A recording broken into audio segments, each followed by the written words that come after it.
Assalamualaikum warahmatullahi wabarakatuh. Al-Fatihah.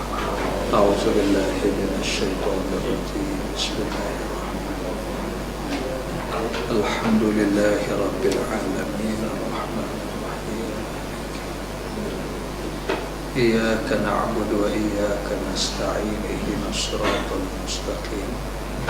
Shiratal ladzina an'amta 'alaihim ghairil maghdubi 'alaihim waladdallin.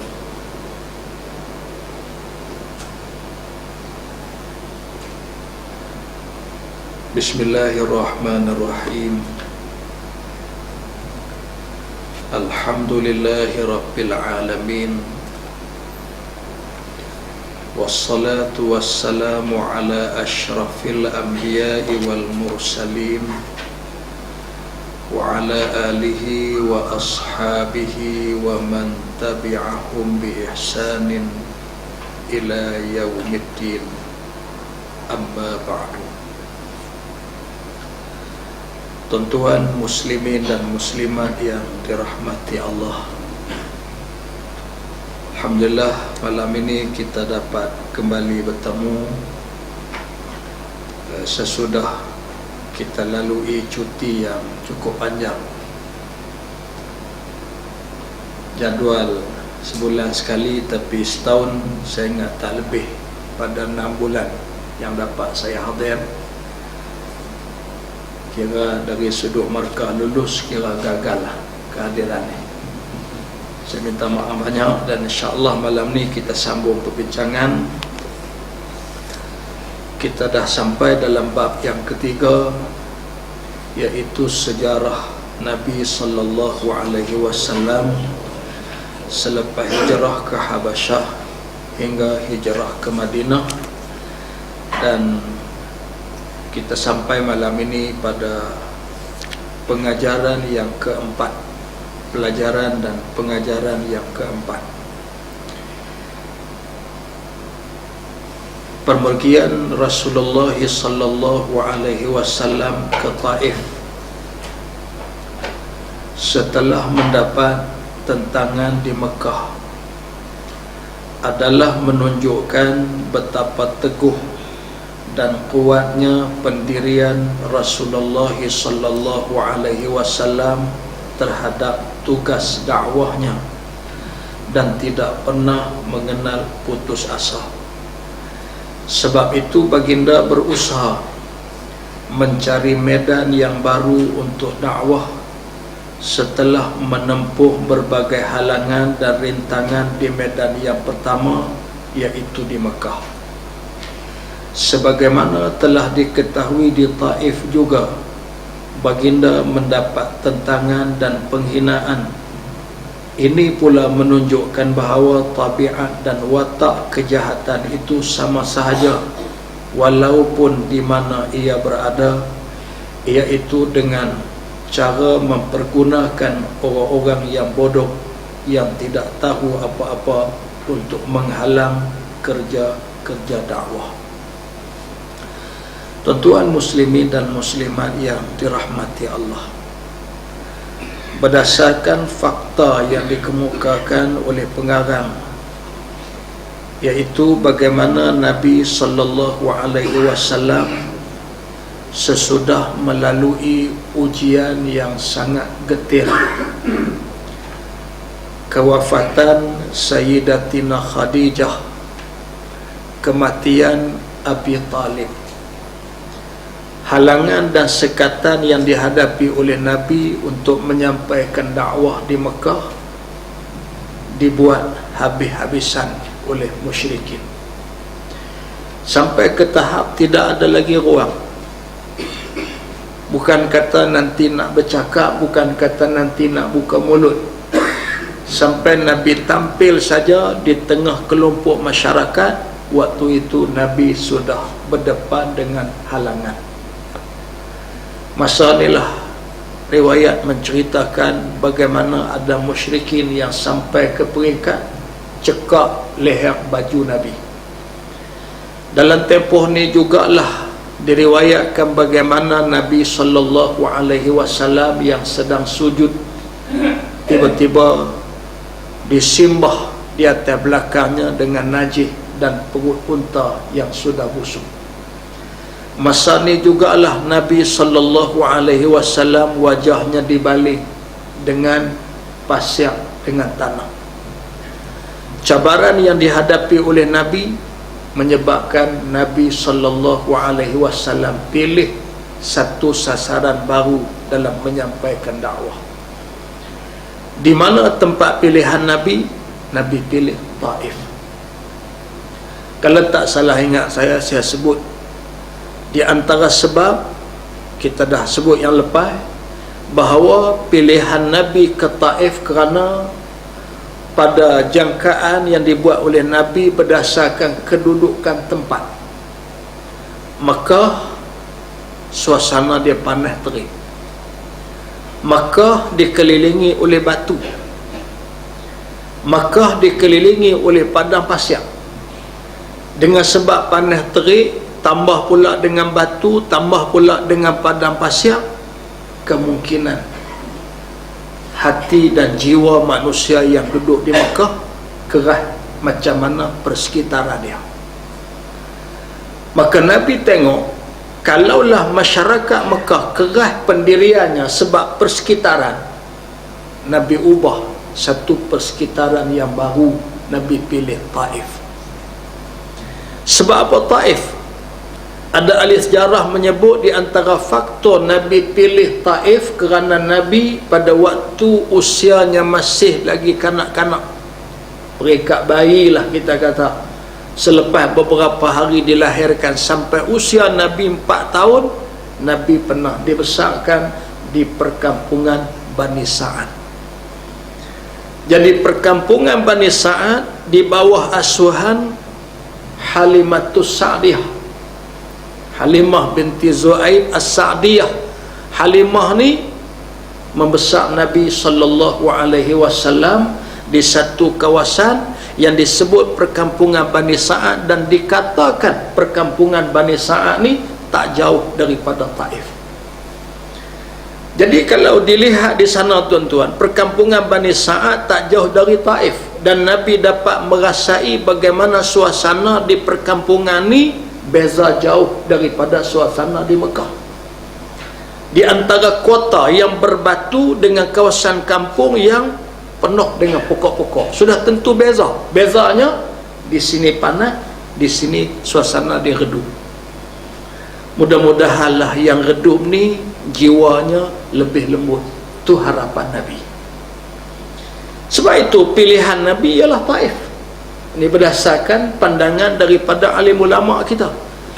Tapi sebagaimana yang kita maklum, bila Nabi sampai di Taif, rupanya penduduk Taif ni keras juga.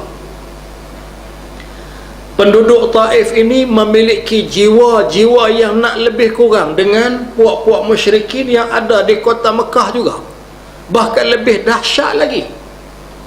Sebab itu Syekh Mustafa Sibai dalam kitabnya ni menyebut bagaimana tabiat dan watak kejahatan itu sama saja.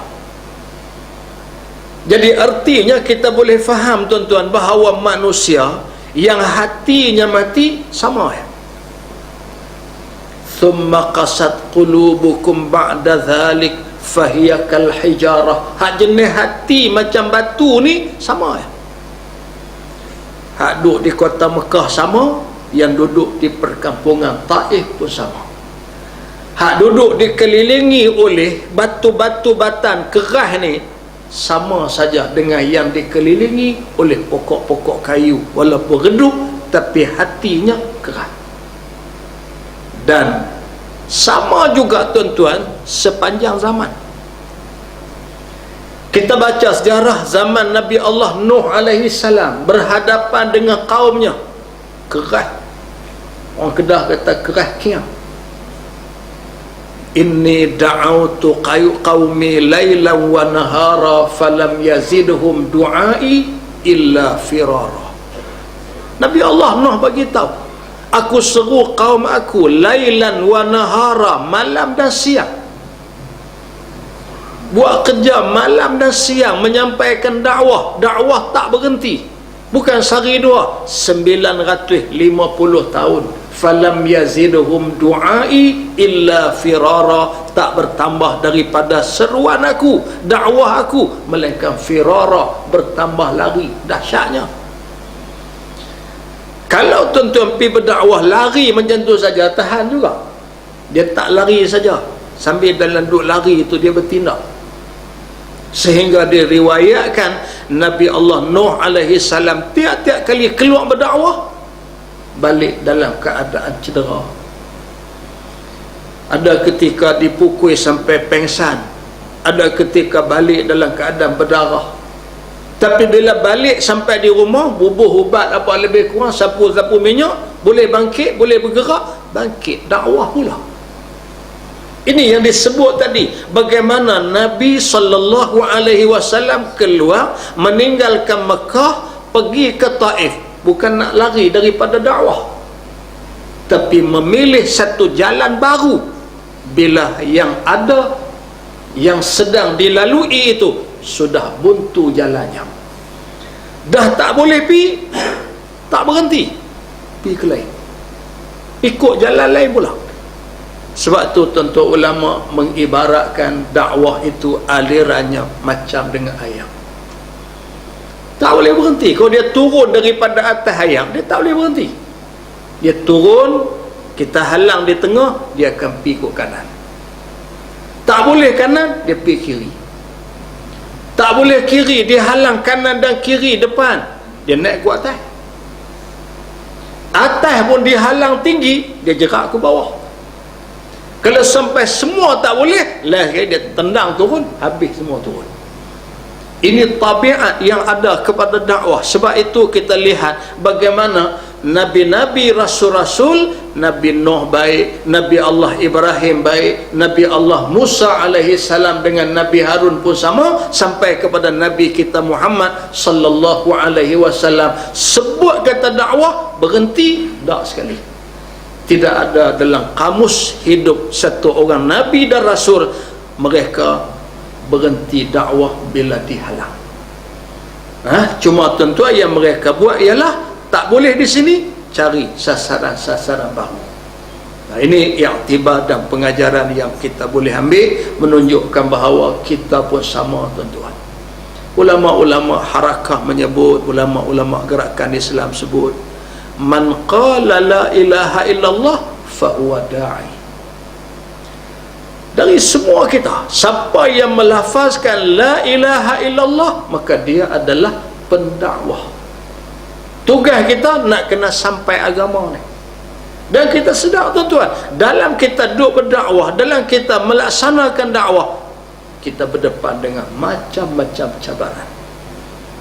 Lah kalau nak kira jalan dakwah mudah, sebab kita ada alat sebaran yang boleh sampai dengan cukup pantas dalam beberapa saat, boleh pergi satu dunia.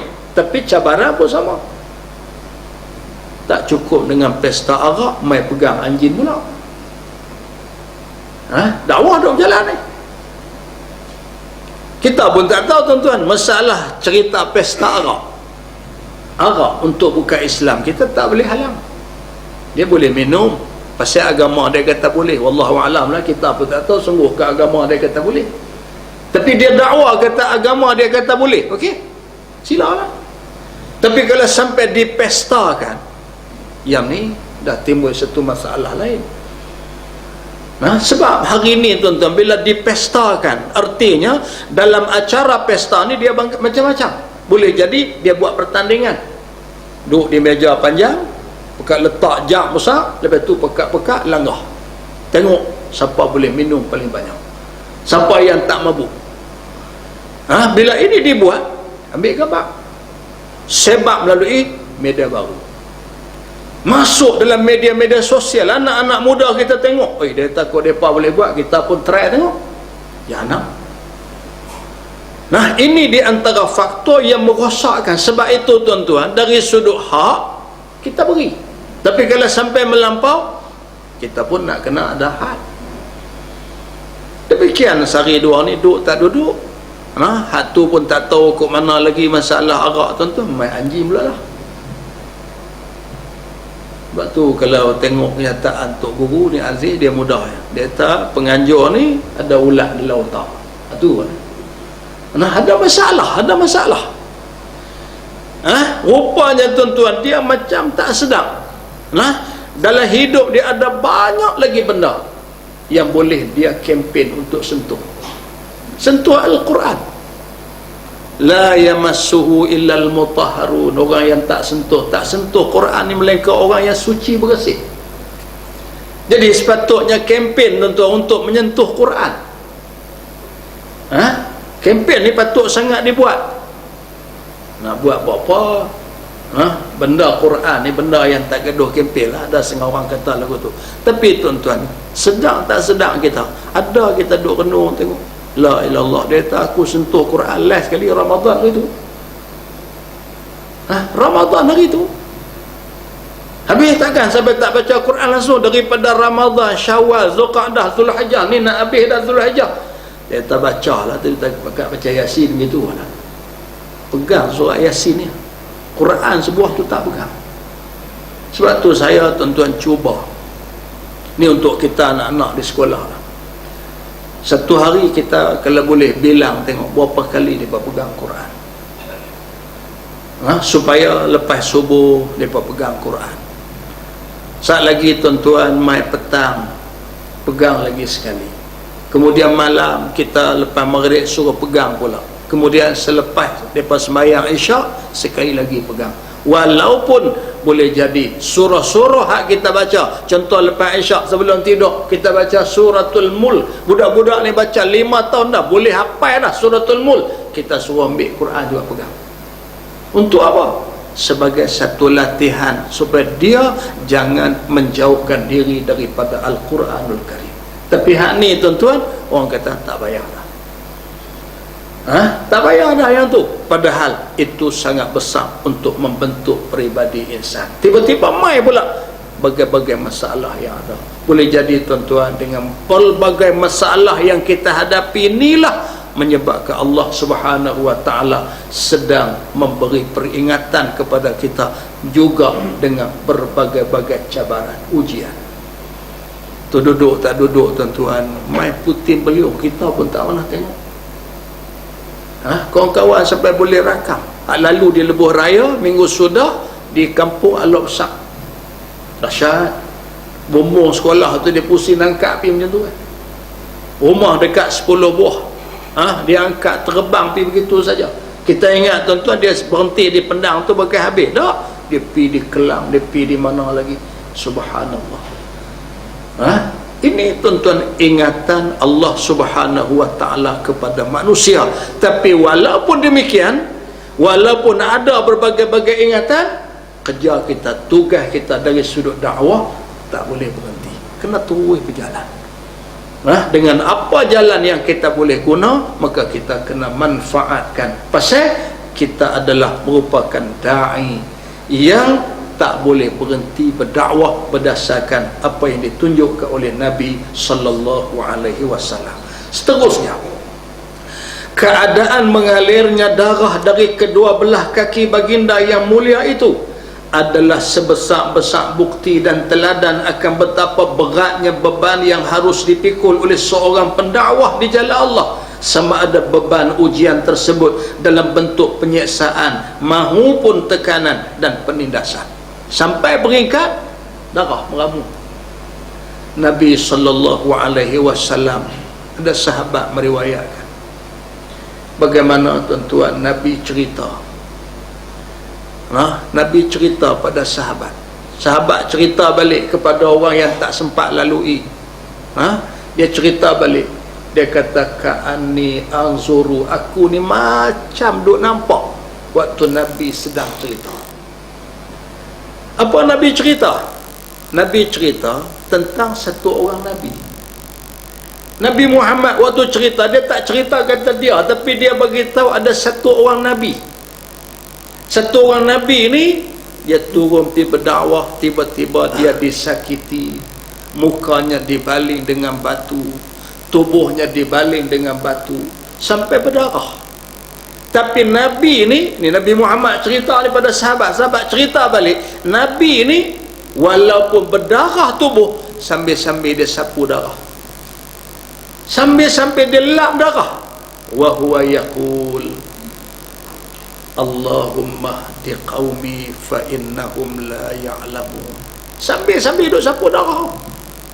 Ya Allah, ya Tuhan, Engkau berilah hidayah kepada kaum aku, pasal mereka tidak mengetahui. Allahu Rabbi, tuan-tuan. Sebab tu bila kita baca kisah-kisah yang ditunjukkan oleh para sahabat tentang perjuangan yang dilalui oleh Nabi sallallahu alaihi wasallam, memang luar biasa. Baca kisah Taif. Hak pi di Taif dengan Nabi hanyalah Sayyidina Zaid bin Harithah, anak angkat Nabi. Dia ni tuan-tuan habis riak ni, cuba nak bertahan. Boleh tahan dengan jubah-jubah, boleh tahan dengan tubuh dia, tahan tuan-tuan. Bagaimana diupah budak-budak, diupah orang gila, diupah orang yang tidak waras untuk pegang batu baling. Berat tuan-tuan. Baling batu ni berat. Maknanya dilontak dengan batu. Bila lontak dengan batu, Zaid bin Harisah cuba bertahan. Dalam dia duk bertahan tu, batu ni singgah juga di tubuh Nabi, berdarah. Muka dia berdarah. Diriwayatkan darah di beberapa tempat, di antaranya ialah di bahagian kaki dia, sampai darah ni meleleh turun, bertakung dalam kasut. Dahsyat tuan-tuan. Hanya kerana ajak manusia mai ucap la ilaha illallah, darah dia meleleh sampai bertakung dalam kasut. Ada riwayat mengatakan bahawa kalaulah darah yang bertakung ni meneleh kemudian jatuh ke bumi, bumi akan bergegar. Gempa di bumi ni pasal apa? Bumi tak boleh menerima tuan-tuan perbuatan manusia sampai ke peringkat tubuh satu orang Nabi dan Rasul berdarah dan tumpah darah tu di bumi. Tu yang Nabi duk lap. Nabi lap. Tapi dalam duk lap tu pun boleh berdoa, Allahumma hdi qaumi fa innahum la ya'lamun. Kalau kita tuan-tuan, bukan tengalung dengan batu tulis dalam Facebook, tengalung handphone tu. Kawan sindiak abah sikit tuan-tuan, pergi hantar abah WhatsApp ke apa tuan-tuan kat kita waktu tu, subhanallah. Left tu keluar. Tak mau kawan dengan apa dah, aku tak mau kira apa dah, apa ni apa semua. Sikit lah. Tapi Nabi boleh doa.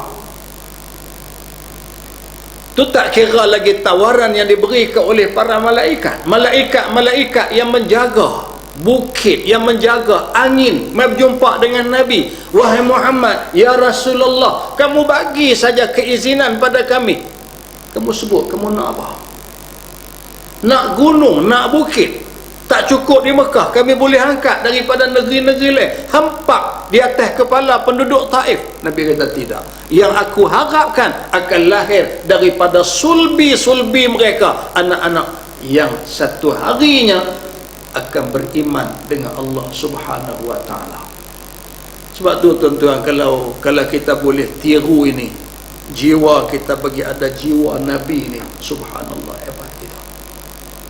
Bagi ada tuan-tuan jiwa itu, bagi ada rasa itu, kemahuan itu. Kita tengok cabaran-cabaran yang kita hadapi, manusia-manusia huduh adu ada dalam masyarakat. Kita doa mudah-mudahan kalau tak dapat dia, anak cucu dia lah, mudah-mudahan. Ini tuan-tuan, dari sudut dakwah, kerja buat kita berjalan. Dari sudut pengharapan, doa kita dengan Tuhan, yang ni juga kena berjalan. Sebab tuan-tuan, doa ni besar. Kawan balik Mekah, dia cerita, dia tapi di Mekah. Tambah tahun ni, maklumlah tuan-tuan, tahun ini bila Saudi mengumumkan wukuf pada hari Jumaat, dia pekat terbit habis, adulah bukit apa semua keluar habis. Pasal nak ambil sempena Hajjul Akbar, nak rebut lah tu, pekat keluar. Sesak ya Allah ya Rabbi di Mekah, di Arafah ni Tuhan yang tahu. Jadi sahabat cerita, dia kata bila lagu tu punya keadaan, kawan-kawan nak pergi di sana, bila boleh bilik hotel, nak pergi, daripada bilik hotel nak pergi masjid pula jauh sikit. Data kita pakai sembahyang tahun ni. Sembahyang dalam bilik. Dalam sembahyang dalam bilik, dia duduk sembang, dia pandai pula dia duduk tafsir. Dia kata sembahyang dalam bilik pun tanah suci Mekah juga. Tu yang cerdik. Tanah suci Mekah juga. Jadi sahabat ni cerita, dia kata saya ni cuba sedaya upaya untuk pi ke masjid. Masuk waktu sebelum lagi berusaha untuk pi. Dan alhamdulillah dia kata Tuhan bagi satu motivasi kat saya. Saya keluar pi tengah hari, nak zuhur tu keluar lebih kurang sejam awal, duduk jalan pi panas terik. Sampai atas kepala ni dia kata terpaksa tudung dengan sejadah, panas sangat. Tapi tiba-tiba dia kata tengok satu orang perempuan. Perempuan ni dia dah bongkok, tua, berjalan daripada arah yang lebih jauh dari hotel tempat dia duduk. Berjalan kuat, pakai telekung apa, atas kepala tak ada pun nak letak sejadah, letak apa, tak, dia berjalan boleh. Tengok perempuan ni, dia kata saya menangis.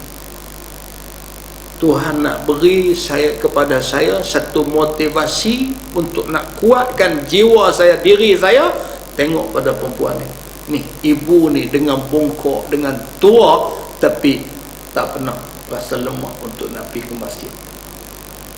Tapi dia kata bila sampai di masjid, dalam doa, baca Quran, i'tikaf, zikir, apa lebih kurang, teringat kawan-kawan dalam bilik. Hadut dalam bilik tu. Pasal apa? Mereka duduk isap rokok daun dalam bilik tu. Menyebabkan dia kata, saya sembahyang sunat hajat malam tu, saya angkat tangan. Ya Allah, ya Tuhan, saya ada kawan-kawan duduk dalam bilik. Mereka datang jauh daripada bumi Malaysia nak menjadi tetamumu, ya Allah. Jauh. Tinggal kerja, tinggal anak bini, tinggal rumah tangga, tinggal segala harta, tinggal segala-gala pasal mai nak jadi tetamu. Tapi bila mai berjumpa susah sikit, ya Allah, tak sanggup. Ya Allah, bukalah hati mereka, berilah kekuatan pada mereka. Dia menangis sikit tuan-tuan malam tu. Tak apalah, selesai sembahyang isyak apa semua balik. Balik pergi haduk gebang ni, gebang situ bumbang gebang. Dia memang tuan-tuan kaki gebang ni. Dia duduk tak mana pun jadi kerja. Ada saya tajuk ada nak gebang ni. Dia pun tak apalah gebang, feeling kan depa lah. Bila sampai masa nak tidur, depa pun pakai naik atas katil apa semua, tarikkan selimut. Sambil duduk tarikkan selimut, kebetulan dia ni seorang guru, cikgu. Pada cikgu lagi gerak kami sama, kami duduk cadang pagi esok pun nak pergi sembahyang kali. Tuan-tuan, bila kawan-kawan kata lagu tu, hak dia tadi ni duduk susah hati pasal mereka tak pergi masjid. Sekarang mereka sudah sebut cikgu, tolong gerak kami pun nak pergi sama. Tuan-tuan, dia kata saya menangis dalam keselimut. Baru tadi berdoa dengan Tuhan, sekarang Tuhan sudah perkenankan. Ni tuan-tuan yang kata doa yang sangat baik, doa yang diaminkan oleh para malaikat. Bila doa satu orang sahabat di belakang sahabat. Itu jadi masalah, kita doa betul kita pihak habaq dia, aku doa tadi. Nah, tu banyak tuan-tuan jenis dia pihak habaq lah.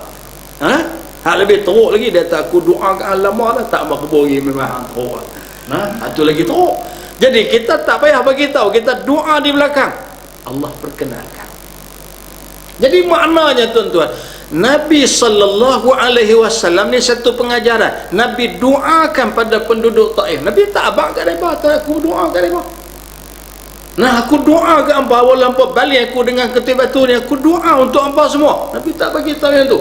Cuma dilihat oleh Zaid bin Harisah bagaimana doa ini, dan doa ini Nabi dimaklumkan oleh Sayyidina Zaid, diriwayatkan sampai kepada kita, menunjukkan betapa Nabi SAW jiwanya cukup besar. Jiwa dia tu besar sungguh. Pengharapan yang ada kepada ummah dia, sayangnya dia kepada umat. Sebab tu ni esok lusa kita nak baca pula sejarah hijrah. Bila baca sejarah hijrah, kita tak dapat Lepas cerita bagaimana rumah Nabi dikepung. Hak kepung tu bukan kepung saya saja kepung. Kepung ni nak bunuh. Hak kepung ni anak-anak muda yang sudah diberi kepada mereka semangat. Yang sudah ditanamkan kepada mereka, dihasut cukup-cukup. Hak duduk dalam ni apa jangan biar. Kalau biar, lingkup Allah. Pedang tajam. Tenaga hebat. Kepung rumah Nabi. Tapi Allah jadikan mereka mengantuk lena.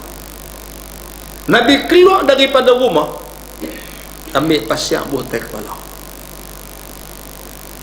Saya baca dalam satu tulisan seorang ulama, dia kata antara pengajaran Nabi ambil pasir botai kepala tu, Nabi nak beri satu isyarat bahawa lena hampa ni teruk semua ni, bukan lena sikit-sikit ni. Tuan-tuan tengok kawan duk main kuliah nampak lagu mengantuk, tuan-tuan ambil apa botai kepala, cari pendapat. Pasal apa? Dia bukan lena, sungguh dia duk dengar, cuma mata yang pejam. Tapi hak ni tuan-tuan ambil pasal pi purui atas kepala tak sedap. Maknanya lena sungguh. Jadi Nabi nak beri satu isyarat bahawa kalaulah aku ni seorang pembunuh, cabut pedang, aku boleh pancung seorang-seorang. Tu isyarat daripada Nabi. Tapi aku diutus bukan untuk bunuh orang. Nah, bukan itu. Aku diutus untuk membawa risalah dakwah, untuk nak bagi hidayah dan petunjuk, tunjuk jalan kepada manusia semua, bukan nak bunuh orang. Sebab tu tuan-tuan, Nabi ni kalau dia bunuh, tu kira sudah sampai tahap yang sangat terdesak. Selagi dia boleh elak, selagi dia boleh cari jalan untuk tidak bertindak, Nabi tak akan bertindak. Ini di antara pengajaran besar yang kita boleh ambil. Pasal apa? Nabi SAW tidak mendoakan kebinasaan kepada penduduk Taif, tapi doa hidayah dan petunjuk. Nah, maka yang inilah juga tuan-tuan kita ambil sebagai pengajaran dalam hidup kita. Marah tak mana pun pada manusia, hak sekeliling yang boleh jadi kita anggap sebagai musuh, kita anggap sebagai apa, tapi doa dan pengharapan mesti kena ada. Baik, kemudian adapun berkenaan dengan berdoanya Nabi SAW di dalam kebun itu adalah merupakan doa yang abadi. Pada doa tersebut jelas membuktikan betapa jujurnya Rasulullah SAW terhadap tugas dakwahnya, tetap dan teguh pendiriannya dalam meneruskan dakwahnya sekalipun terpaksa menghadapi 1000 rintangan dan cabaran. Sesungguhnya itu tidak penting bagi baginda, asalkan mendapat keredaan Allah semata-mata. Baginda tidak pernah mementingkan keredaan para pembesar dan penguasa negara, begitu juga tidak mengharapkan kerelaan orang ramai dan masyarakat, seperti mana yang terdapat dalam ungkapan doanya yang berbunyi, illam yakun bika ghadabun alayya fala ubali, sekiranya tidak ada kemurkaan engkau ke atasku, maka aku tidak peduli. Tuan, ni Nabi, ni pendirian jiwa ada ke Nabi.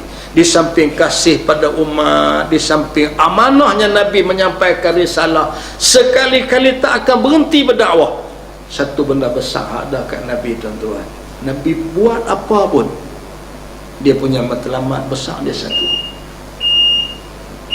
untuk mencari redha Allah Subhanahu wa ta'ala. Allahu Akbar, tuan-tuan. Hak inilah yang kita dalam hidup kita hak paling susah untuk kita dapat. Nah, mencari redha Allah ni cukup susah. Pasal apa susah? Pasal dalam hidup kita ni kita ada banyak kepentingan. Banyak kepentingan. Jadi orang politik lagi banyak kepentingan. Nah, orang politik, tuan-tuan, bagi duit raya kat budak pun kalau boleh nak bagi ada kepentingan. Bagi duit raya. Nah, main musim-musim perayaan hari raya, bagi duit raya. RM2 ya, bukan banyak nak, RM2. Nah, tapi sampul tu ada gambar dia. Nah, ingat nah ni pak cik bagi nah ni upatan nanti mengundi pak cik nah. Jadi begitu. Nah, kita nak nafi benda ni tuan-tuan tak boleh. Allahu Rabbi. Itu satu contoh bagi satu orang ahli politik, bagi satu orang yang terlibat dalam dunia demokrasi, akan dipilih, terpilih dan sebagainya, yang ada kaitan dengan pengundi. Kita tuan-tuan, hak pegang jawatan kuasa, hak pegang apa-apa jawatan dalam masyarakat, kadang-kadang kita buat kerja, ada ke tidak dalam hati kita yang aku buat ni, dia main tuan-tuan, apa kena kata lebih baik pada orang dulu, daripada dulu tak boleh tahu aku, dengan sebab aku bekerja kuat, laporan cantik semua, aku kena dikekalkan. Dia main tuan-tuan benda-benda ni. Ini di antara benda yang duduk bersarang dalam hati kita ni. Sebab tu bila kita baca kitab-kitab yang begini, Allahu Rabbi, Nabi Muhammad sallallahu alaihi wasallam, dia ada satu ya dalam diri dia, mencari redha Allah. Allahu Akbar. Kita tuan-tuan payahlah, payah. Kadang-kadang pasal dunia kita hari ni, dunia yang macam-macam tuan-tuan, dia punya terlalu banyak sangat tu, menyebabkan kadang bercampur baur kita punya niat. Sebab tu Tok Guru dia kata apa, dari sudut satu-satu amalan yang kita buat, amalan kita buat, hak zahir amalan ni dia duduk pada sempurna tak sempurna, maka jadi sah ataupun tidak. Tu hak zahir, amal zahir. Kita ambil wudu, kita tutup aurat elok, kita menghadap kiblat elok, kita pun Allahu Akbar sembahyang. Bila kita buat tu, jaga elok syarat, jaga elok rukun, jaga elok sunat, sahlah sembahyang. Dari sudut tuntutan sembahyang selesai. Tapi dari sudut pahala hak Tuhan nak bagi, waktu tu Tok Guru kata apa, dia duduk pada jarum tuan-tuan, keikhlasan kita tu. Tujuan dia tu untuk apa? Dia nak pergi duduk belah tujuan manusia ke? Dia nak pergi duduk tujuan kerana Allah ke? Yang dia cukup bayar. Sampai kadang tuan-tuan, hak kita buat orang tak tahu pun. Orang tak tahu kita bangkit sembahyang malam, orang tak tahu hak kita dah buat tu. Tapi dia duduk tak boleh pula, kawan tak tahu, dia pergi habang ke orang pula. Cuba tengok, dia pergi kedai kopi pagi, dia dah buat mengantuk.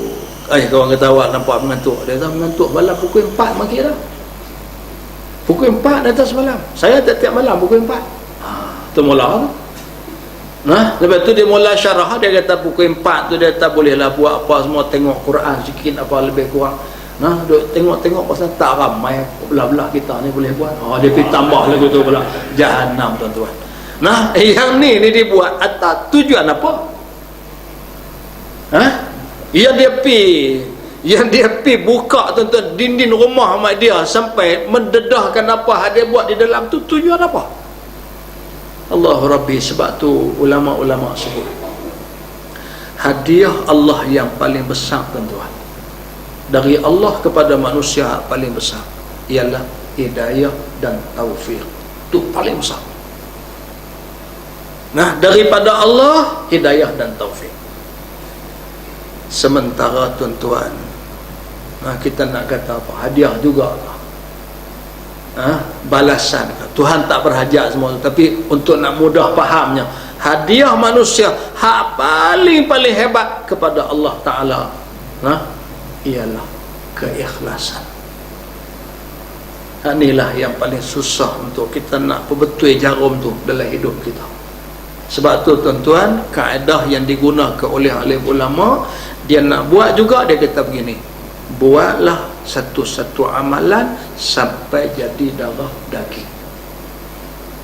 Bila dia buat jadi darah daging, pada waktu tu insya-Allah orang keji ke, orang puji ke, orang kritik ke, orang apa ke, macam tu dia.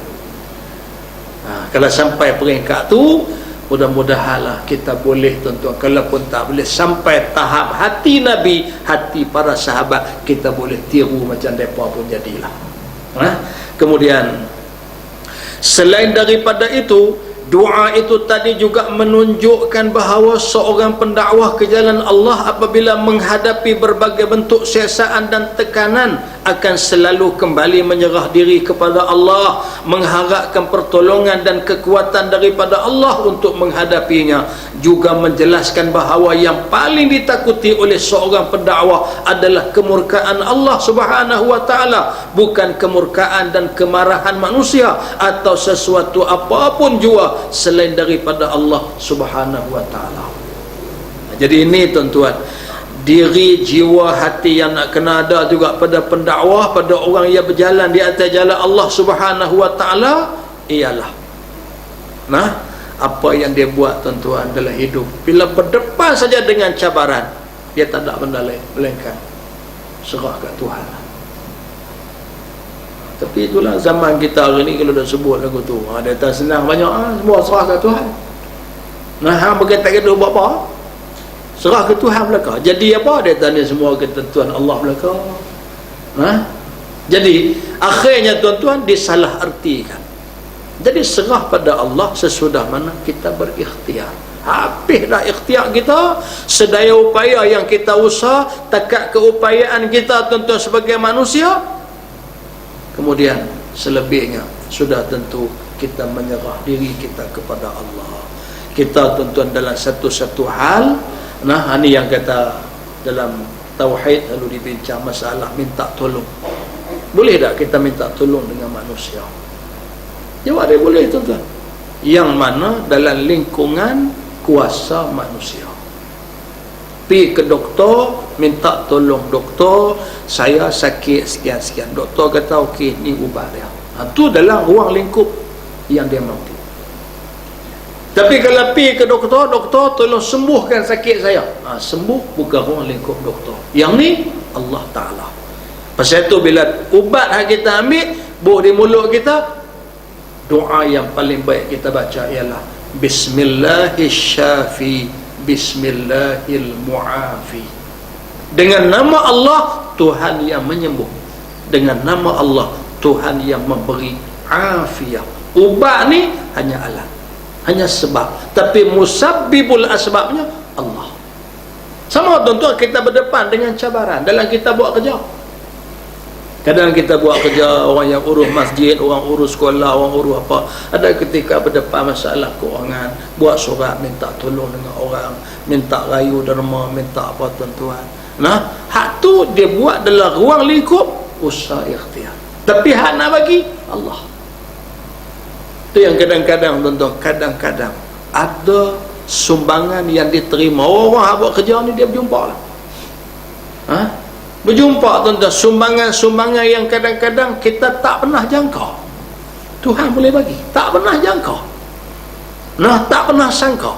Sehingga semacam mana kita baca dalam ayat 1000 dinar, min haitsu la yahtasib, dia main daripada jalan yang kita tak sangka. Ini Tuhan dia buka. Jadi sebab tu tuan-tuan, nombor satu dan nombor hak pertama dan penyudah semuanya balik kepada Allah Subhanahu wa taala.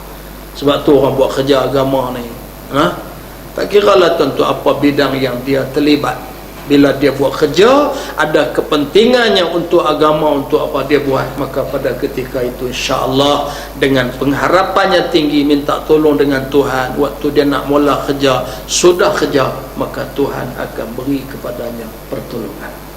Ini tuan-tuan yang ditunjukkan oleh Nabi sallallahu alaihi wasallam. Kemudian kita balik kepada fakta yang kelima. Pasal habis dah yang tu. Yang kelima, berlakunya peristiwa Isra dan Mi'raj sebagai salah satu mukjizat. Para ahli sejarah tidak sepakat kata dalam menentukan tarikh sebenar berlakunya peristiwa itu. Adapun pendapat yang paling kuat bahawa ianya berlaku sebelum daripada peristiwa hijrah yang berlaku pada tahun yang ke-10 dari kebangkitan Nabi. Namun demikian, sebahagian besar para ulama berpendapat bahawa kedua-dua peristiwa tersebut, iaitu Isra' dan Mi'raj, itu berlaku dalam satu malam dengan ruh dan jasad sekaligus. Mulanya baginda dibawa Isra' dari Masjidil Haram di Makkah sampai ke Masjidil Aqsa. Kemudian dari sanalah baginda dibawa Mi'raj pula naik ke langit yang tinggi dan kembali semula ke rumahnya di Makkah Al-Mukarramah pada malam yang sama. Peristiwa mukjizat ini diceritakan oleh Nabi sallallahu alaihi wasallam kepada kaum Quraisy, lalu baginda dipersenda dan diperolok-olokkan oleh mereka itu. Walaupun demikian, Sayyidina Abu Bakar dan beberapa orang sahabat yang sudah kuat imannya terus membenarkan apa yang diceritakan oleh Nabi sallallahu alaihi wasallam itu. Yang ini tuan-tuan, satu peristiwa mukjizat yang sangat besar yang saya kira kita sudah sangat maklum. Hampir tiap-tiap tahun dan tiap-tiap bulan, bila sampai bulan Rajab, cerita Isra' Mi'raj ni berulang-ulang. Pasal apa? Pasal kita nak ingat supaya kita ni sentiasa mengambil iktibar dan pengajaran dari peristiwa tu. Baik, apa dia pengajaran dia? Kita tengok pengajaran yang kelima. Dalam peristiwa Isra' dan Mi'raj itu terkandung banyak rahsia. Di sini akan dibentangkan 3 perkara sahaja. Jadi pengarang kitab kita diambil 3 ya daripada banyak tu. Pertama, ia menghubung kaitkan masalah Masjidil Aqsa dan sekitarnya, yakni bumi Palestin, dengan persoalan dunia Islam. Tepat tuan-tuan dengan apa yang kita, alhamdulillah, rakyat Malaysia ni boleh dikatakan di antara rakyat yang peka. Pasal apa peka? Walaupun mungkin tuan-tuan dia tidak mai direct daripada pemerintah, tapi banyak NGO. Alhamdulillah.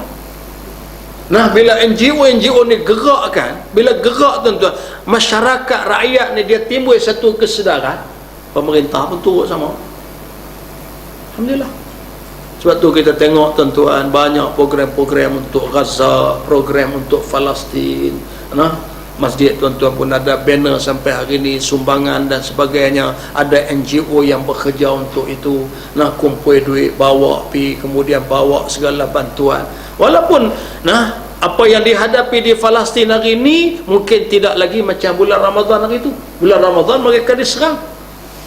Hari ini tuan-tuan, mereka boleh jadi tak diserang macam bulan Ramadan. Walaupun tekanan ada, tekanan terus ada, tekanan dari sudut penempatan yang mereka hari ini penduduk Palestin duduk, ada di kalangan mereka dihalau keluar, kemudian dibina rumah-rumah baru untuk Israel. Ada tuan-tuan tekanan-tekanan hidup yang mereka terpaksa hadapi, tapi yang cukup besar nak bangunkan balik. Hak tu yang paling berat, nak bangkit semula, nak bangunkan balik. Berapa ribu masjid yang hancur binasa, nak bangunkan balik hospital, nak bangunkan balik sekolah-sekolah, dan berapa puluh ribu rumah. Allah Rabbi, tak boleh bayanglah tuan-tuan penderitaan yang dihadapi oleh penduduk Palestin. Maka kata pengarang kitab kita ni, tuan-tuan tengok ni, kitab ni ditulis tahun bila, tapi pengajarannya sesuai sampai hari ini, iaitu masalah Masjidil Aqsa dan sekitarnya dengan persoalan dunia Islam. Tak boleh pisah.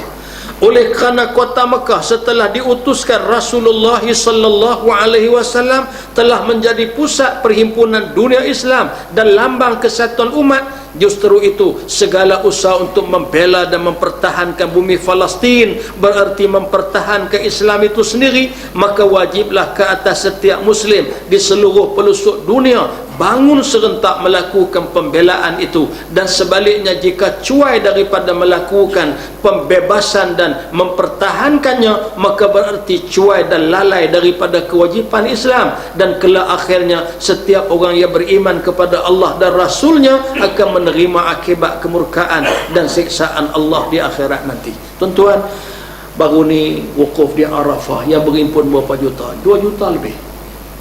2 juta lebih umat Islam. Di mana? Kawasan yang bersekitar dengan Mekah. Bila sebut Mekah Madinah ni tak jauhlah daripada Masjidil Haram. Maka bila baca subhanallazi asra bi 'abdihi lailan minal masjidil haram, teringat tuan-tuan, ilal masjidil aqsa, ke Masjid Aqsa, maka teringat Masjid Aqsa sedang dikepung oleh Israel. Cuba tuan-tuan kita renung tengok, Satu sudut kita renung, wukuf di Arafah ni memang cukup hebat.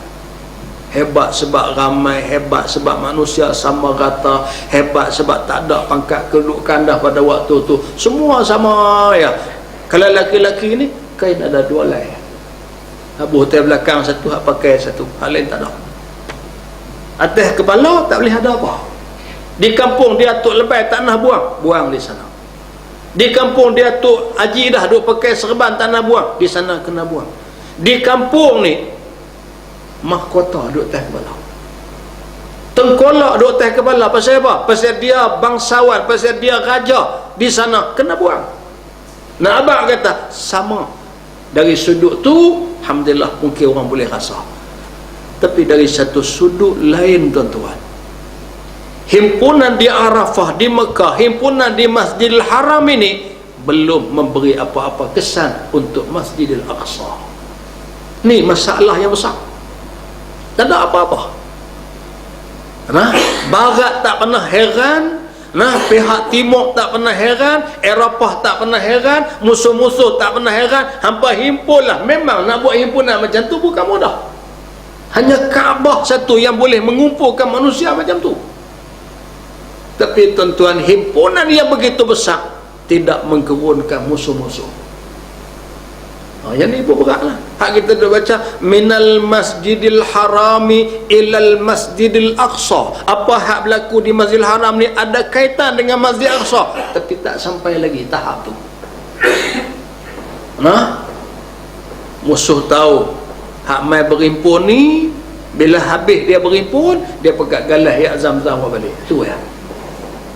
Nah, dia baliklah negara dia masing-masing. Dia pekat belilah barang-barang apa semua, tasbihnya, kepiahnya apa semua, dia balik negara dia masing-masing. Lepas daripada tu dia akan hidup masing-masing. Maka buatlah nak buat apa pada umat Islam, tak akan ada apa-apa kesan. Tuan-tuan, kalau kita renung itu berat, kita rasa berat. Tapi apa pun ialah kesedaran mesti terus dibina, mesti terus dibina. Sebab tu saya kata tadi alhamdulillah. Nah, dari satu sudut tuan-tuan, rakyat Malaysia adalah di antara rakyat yang peka. Alhamdulillah, masjid-masjid kita berlaku saja di Palestin kita sini, baca Yasin kita sini, sembahyang hajat kita sini, buat ceramah kita sini, buat pendedahan. Maka kita ada sikit duit tuan-tuan, pekat-pekat sumbang hantar di sana. Alhamdulillah. Tegak kita boleh. Pekat berdoa, pekat apa? Alhamdulillah. Tapi ada negara umat Islam yang Tuhan bagi limpahan kekayaan, tak peduli pun. Negara Arab sana tuan-tuan, limpahan kekayaan. Pasal apa? Pasal orang pekat pi. Contohnya Saudi. Saudi mengambil pendirian apa? Saudi kata Israel pun ada hak untuk pertahan dirinya. Nah, dalam keadaan dia mendapat kekayaan hasil daripada Tuhan bagi di bumi dia minyak, Tuhan bagi melalui orang masuk. Musim haji tak tahu berapa duit luar masuk. Habis musim haji, umrah. Kita duk ni pun duk kira dah nak pergi umrah pula. Berapa banyak tuan-tuan duit masuk? Himpunan duit yang sangat banyak, kekayaan yang sangat banyak kepada Saudi. Apa yang dia boleh sumbang kepada Masjidil Aqsa. Yang ni pengajaran besar daripada peristiwa Isra dan Mi'raj yang patut untuk kita ambil pengajaran. Kemudian tuan-tuan, yang kedua, ianya menandakan lambang ketinggian seorang Muslim, kerana semestinya seorang Muslim naik tinggi mengatasi segala kehendak dan keinginan dunia. Dengan itu dia sekaligus berbeza jauh daripada semua manusia lain disebabkan tinggi kedudukannya, tinggi cita-cita dan matlamatnya, serta penuh dengan suri teladan dan yang unggul dan abadi. Ini tuan-tuan, satu lagi dia nak abang kata, bila Nabi naik pergi ke atas, kita tak boleh naik sama dengan Nabi. Ada riwayat mengatakan tuan-tuan, waktu Nabi duduk naik pergi ke atas tu, ketua batu pun turut sama. Tu yang batu tergantung, ketua batu tu pun turut sama. Wallahu a'lam. Qubbah sakhrah yang dibina satu kubah kuning tu, dikatakan untuk nak hilangkan rasa terkejut manusia pada tengok batu ni tergantung. Macam-macam riwayat lah yang tu, wallahu a'lam, hakikat kita tak tahu. Tapi tuan-tuan, kita ni tak boleh turut Nabi naik sama. Hak boleh naik ni hanya Nabi SAW. Tapi walaupun demikian, cita-cita, jiwa, perasaan, mesti umat Islam ni mesti ada rasa tinggi, izzah, mulia. Ini tuan-tuan gambaran daripada tingginya Nabi naik. Sebab tu di antara ucapan Perdana Menteri Palestin Ismail Haniyah cukup menggegar tuan-tuan jiwa kita. Dia sebut apa? Dia kata walaupun sempadan Rafah ditutup, tak dibuka, kami tak boleh nak dapat bantuan. Rakyat Palestin mati di sempadan, bantuan luar tak boleh masuk, ditutup sempadan itu. Tapi Allah telah membuka pintu langit untuk Nabi sallallahu alaihi wasallam naik melaksanakan Mi'raj. Artinya Tuhan tak akan tutup pintu langit untuk menerima doa-doa kami. Hebat tuan-tuan. Pasal tu kawan-kawan kita pergi Palestin balik mai. Dia cerita apa? Dia kata pi ni kita ni berasa lagu macam nak bagi motivasi kat depa sabar no piduk nak habaq kat depa, kata ni berdepan dengan Yahudi ni kena begini, tak gaduh habaq kat depa. Pi tuan-tuan, depa bagi motivasi kat kita. Jiwa depa cukup kental bagi motivasi. Tu berapa ramai kawan-kawan kita menangis tuan-tuan. Sampai sana menangis. Tak menangis lagu nak bawa duit pergi bagi satu ibu. Anak-anak ramai duk main di rumah yang sudah runtuh dibom oleh Yahudi. Bawa duit dia bagi. Ibu ni bila tengok duit diberi, dia tak minta maaf. Saya tak boleh terima. Pasal apa tak boleh terima? Dia kata pergi bagi kepada ketua kampung kami. Pasal ketua kampung lebih tahu rumah siapa dan siapa yang lebih memerlukan. Pergi bagi kat dia. Pasal apa? Dengan sebab bagi kat dia, dia boleh bedak lagi pada orang lain. Kalau bagi kat saya seorang saya terima. Tuan-tuan, ni jiwa dia apa? Kita sini Allahu Akbar, kalau kita bak sumbangan bantuan, dia tahu kata tu Iman dapat borang zakat, dia tak dapat, dia takut tak kelapang pindah masjid tu. Kalau tuan-tuan ada agihan apa yang dia tak boleh, siap lah tu imam dia ukur juga. Betul rumah dia kecil, tapi rumah sewa dah sampai 5-6 biji. Tapi dia ada satu pendirian tuan-tuan, walaupun dia orang senang, cukup segala-gala, tapi bila orang nak bagi sumbangan, contohnya dia ambil. Siapa dia ambil? Dia tahu orang nak bagi. Tu ayat dia. Orang nak bagi. Kalau dia tak dapat, siap. Yang ni susah juga jadi orang politik ni. Susah tuan. Tak kot dalam kampung ni kita pergi ziarah satu-satu, kita pun pergi hantarlah rumah ni susah. Selang rumah dia tak pergi. Pasal kita tahu latar belakang dia semua. Dia tengok kita, dia tak main rumah aku, tak apa.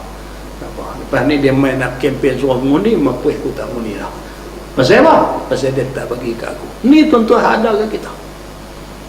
Bila pergi tengok umat Islam di Palestin, jiwa mereka begitu kuat. Subhanallah. Satu pengajaran besar untuk kita, bagaimana kita dalam mengambil iktibar dan pengajaran daripada peristiwa Isra dan Mi'raj, naik pergi ke atas, nak supaya jiwa kita pun macam tu. Walaupun cabaran banyak kita hadapi, tapi jiwa kita mesti tinggi, kemahuan kita tinggi, dan himmah kita mesti tinggi dalam usaha untuk memikul tanggungjawab membawa agama yang Allah Subhanahu wa taala amanahkan pada kita. Kemudian tuan-tuan, yang ketiga, ianya membuktikan bahawa masih dalam batasan kemampuan manusia untuk menjelajah angkasa luar yang terlepas daripada kuasa tarikan bumi, graviti. Insya-Allah pada umur kita sambung pula yang ni. Jadi tuan-tuan sekadar itulah yang dapat pada malam ni. Mudah-mudahan ada manfaat daripada apa yang kita bincangkan. Salah silap saya mohon banyak kemaafan. Bismillahirrahmanirrahim. Alhamdulillahirabbil alamin, hamdan yuwafi ni'amahu wa yukafi'u mazidah. Ya Rabbana lakal hamdu kama yanbaghi li jalali wajhika wa azimi sultanik. Allahumma salli ala Sayyidina Muhammad wa ala alihi wa sahbihi ajma'in. Allahumma faqihna fid din wa 'allimna ta'wil wa hdina ila siratikal mustaqim. Allahumma a'izzana bil Islam wa a'izzal Islam bina. Rabbana atina fid dunya hasanah wa fil akhirati hasanah wa qina azaban nar. Wa sallallahu ala Sayyidina Muhammad wa ala alihi wa sahbihi ajma'in. Walhamdulillahi rabbil alamin. Subhanakallah bihamdik, asyhadu an la ilaha illa anta, astaghfiruka wa atubu ilaik. Bismillahirrahmanirrahim. Wal 'asri innal insana lafi khusr illa alladhina amanu wa 'amilus shalihat wa tawassaw bil haqq wa tawassaw bis sabr. Shadaqallahul azim.